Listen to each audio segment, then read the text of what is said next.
Hello, and welcome to another episode of The Chosen Scoop. I'm Jim Luff, and joining me today is my good friend, Wendy Kleefisch. She's the owner of Brevard Executive Limousine in Indialantic, Florida. Welcome to the Scoop, Wendy. Hi, Jim. How are you doing? I'm doing great. It's so good to see you. I hope you had a happy holiday season. I really, really did. And I hope you did as well. It's just so nice to see you. It's been too long. I agree, and so I've waited for a couple months to do this interview with you.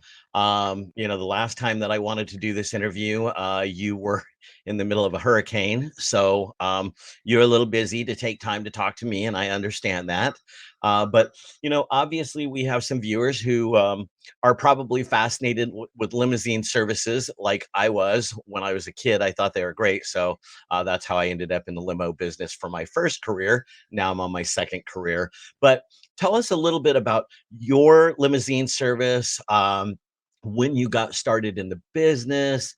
Let's talk about how did you get into the limousine business?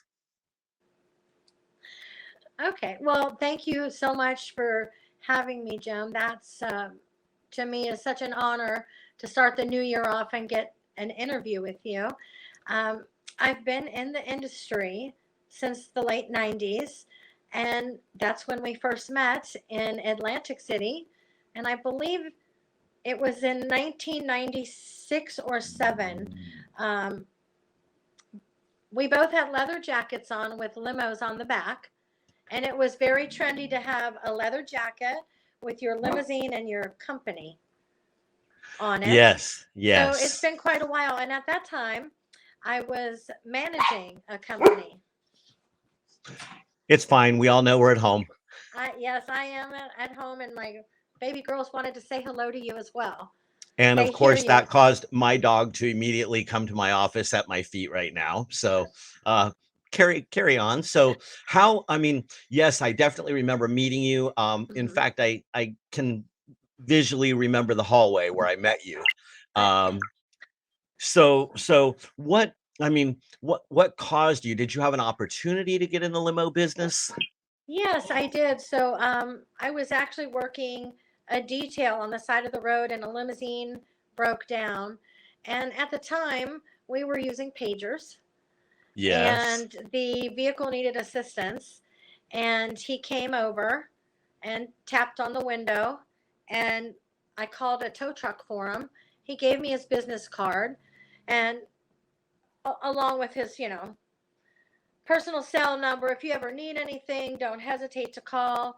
And I found out that he was working part time as a dispatcher for the Satellite Beach Police Department. So we had a lot in common. And the tow truck came. It had to be a big one for the limo. And we connected through the police station. And I went over and wanted to see, who this person was during the day who keeps calling me and thanking me and being so nice. And we ended up having an amazing relationship. Unfortunately, his company is no longer around, nor is he. He did get a terrible diagnosis of Hodgkin's lymphoma and passed from cancer. And a lot of people thought at that point, Jim, I was just going to take over his company, Hmm. and his vehicles were older, and I really wasn't interested in taking over somebody's company. So I had a really long talk with my dad, who is my mentor and my very best friend, and I made a plan and put it in writing to stand on my own 2 feet. And I made the decision, did all the paperwork, filed everything, and here I am. And I'm proud to tell you that I've been in this industry for almost 30 years. So, Amazing. and I guess I started when I was 10.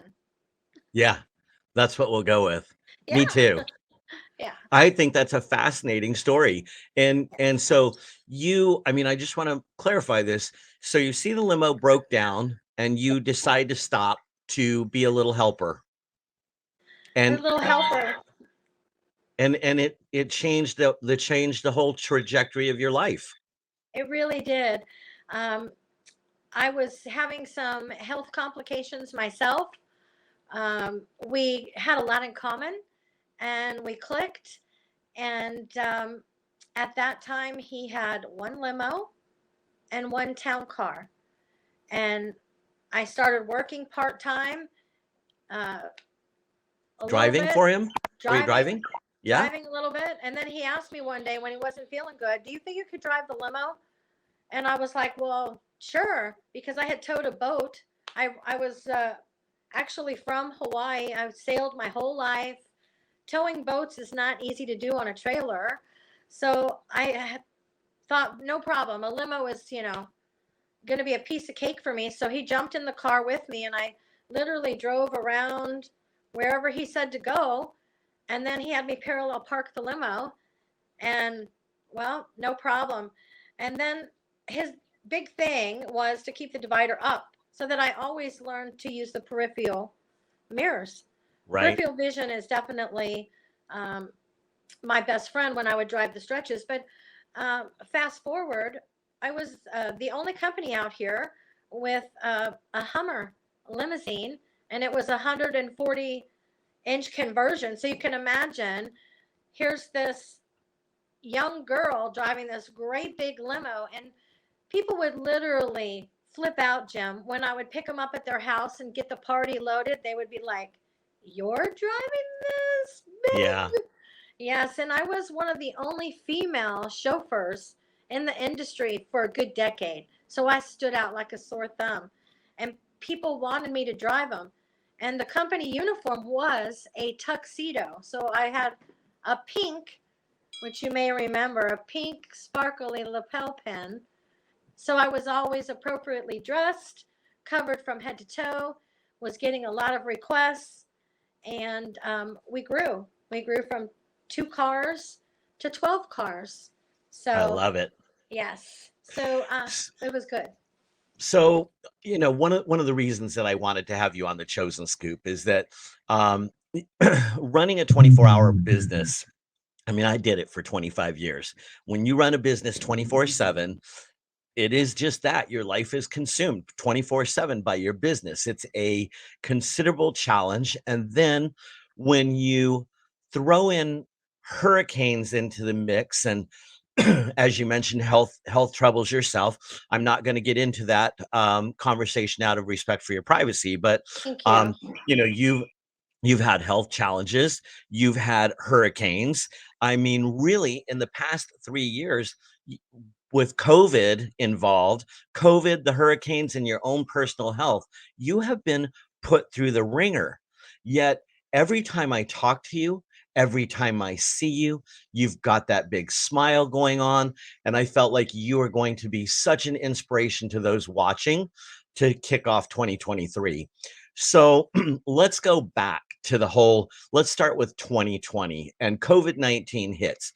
How did the pandemic affect your business, and what has been the long-term effect of COVID for your business?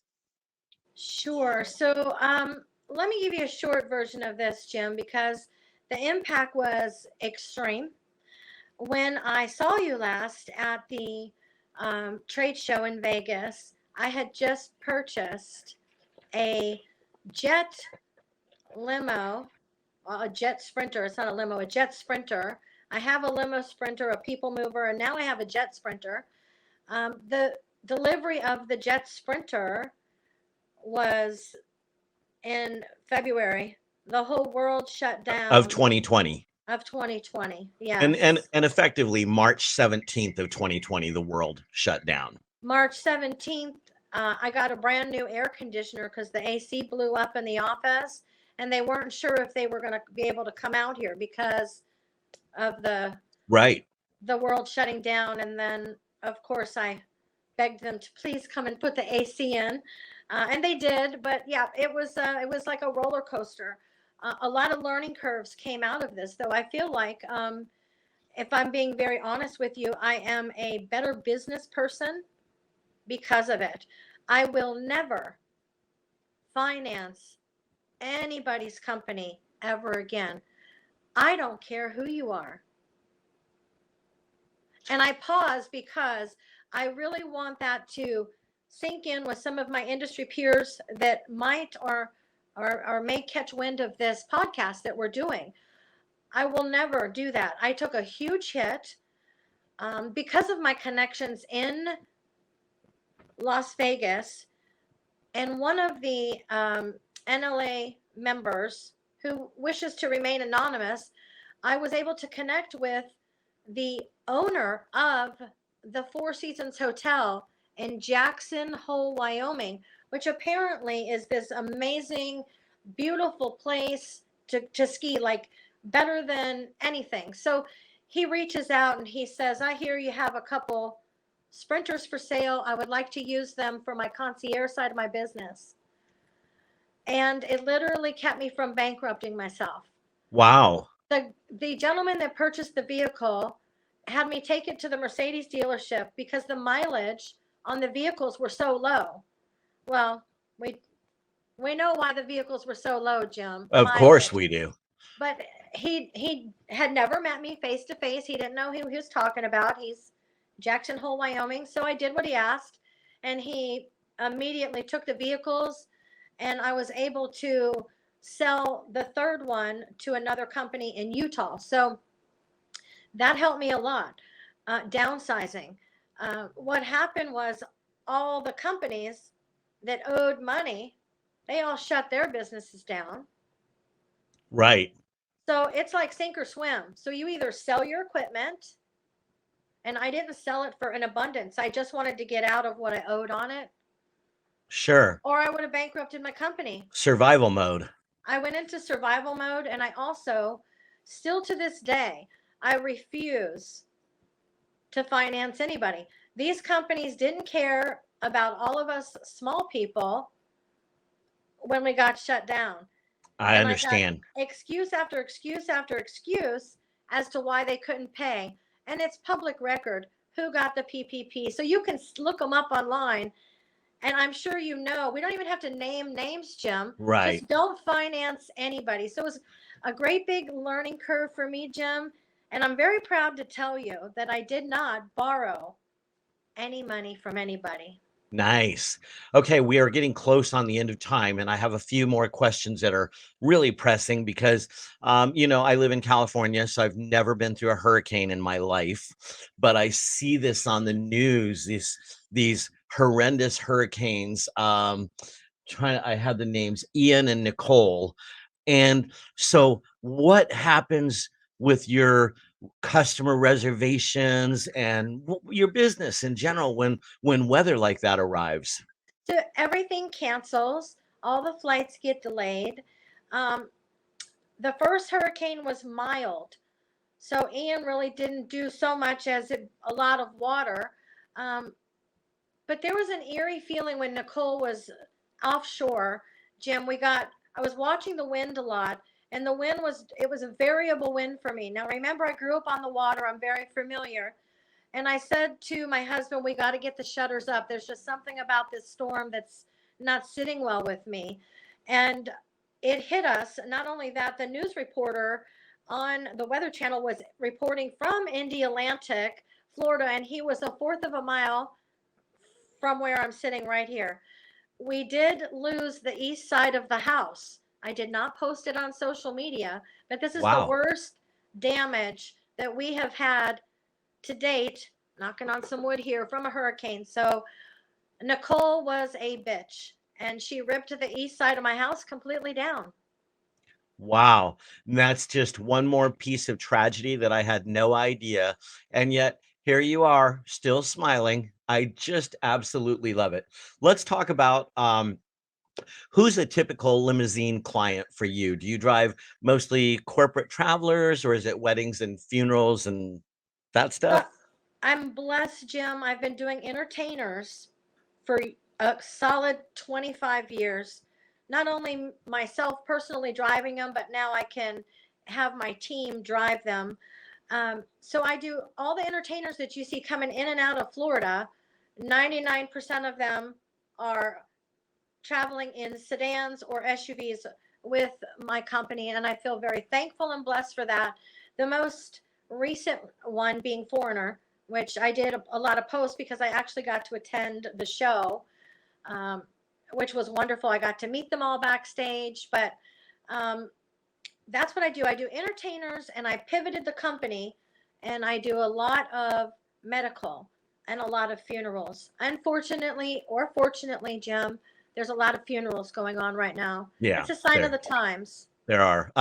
Here at Chosen Payments, we are the preeminent credit card processor for the funeral industry. So we are as ingrained in the funeral industry as we are in the limo business, as big a name in funeral as we are in the limo business. And so we see the effects on their industry as well. I know that people probably ask you this because they ask me this all the time.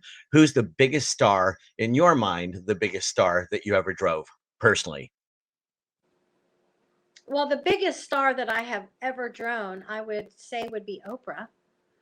Okay, that's pretty One of big. my very favorite stars that I drove and I hid from everybody in our beach bungalows out here was Carol Burnett. Nice. And So what a breath of fresh air she is, Jim. so for me, my biggest stars would be a toss up between driving John and driving Cher. And Cher didn't really speak to me, so we didn't have a lot of interaction. But Elton John was quite colorful, a memorable experience. And both my son and I also drove for the Eagles tour. So from that aspect and being in the limousine business, would you say, like, I was going to ask you, what's your favorite part about the limousine business? Is that one of them? It was for me. For me, absolutely. I would love, to sit in the green room literally and watch them on the monitor and all the benefits of being able to secure with a Class D license, to be able to secure the entertainer and drive them. You know, Right.